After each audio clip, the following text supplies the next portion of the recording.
Chinda unosiya message kune vamwe vako vari panyika kuti kudenga rechita vanga singari kupinda denga rekutanga rechipiri asi rechitatu havapindi kana vachiita mabasa akaipa panyika maafrika yedu ndopa wakanditi chidzokera saka kudzokera kwandakaita ndakaenda kuti afanike munhu ari kumhanya kuti ndoisa message kuvanhu vakanga vari panyika handitombozivi kuti nyika change iri kupi ndomba ndakuti kudenga uku hakupindi chakaipa zvikadzoka ndatini unonovataura uchiti kudenga uku kunopindwa vanoita mabasa akanaka panyika chitaura izvozvo ndiri pano ndobva ndakuti kuti ndikiremeka ndakuti ndokirema sei zvikanzi ndikati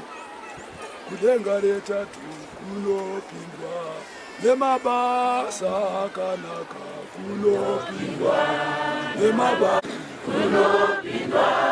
nemabasa akanaka kunopindwa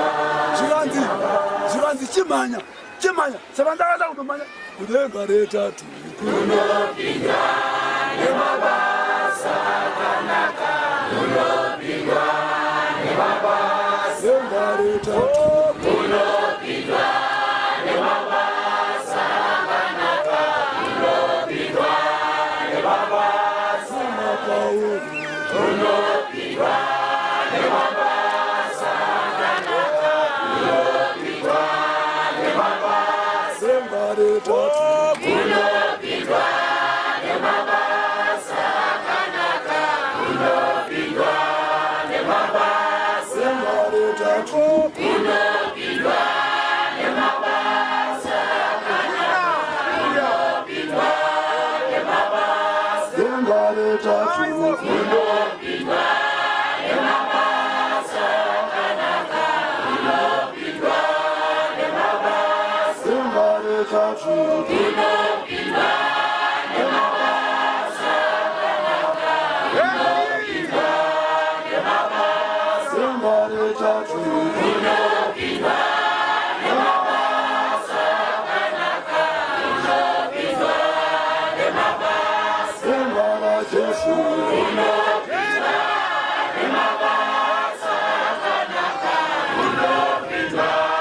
nemabasa Jesu kunopindwa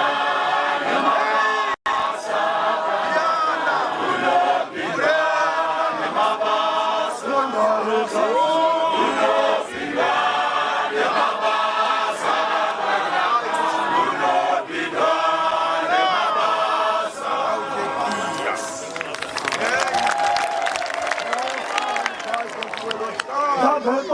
vanangomhanya ndichienda handazonda zvepepuka sendangopepuka ndangogara ndichingoimba ndichingotaura mazvinotiza uye denda reta rinopinwa anoita mabasa akadi kudzai Jehovha.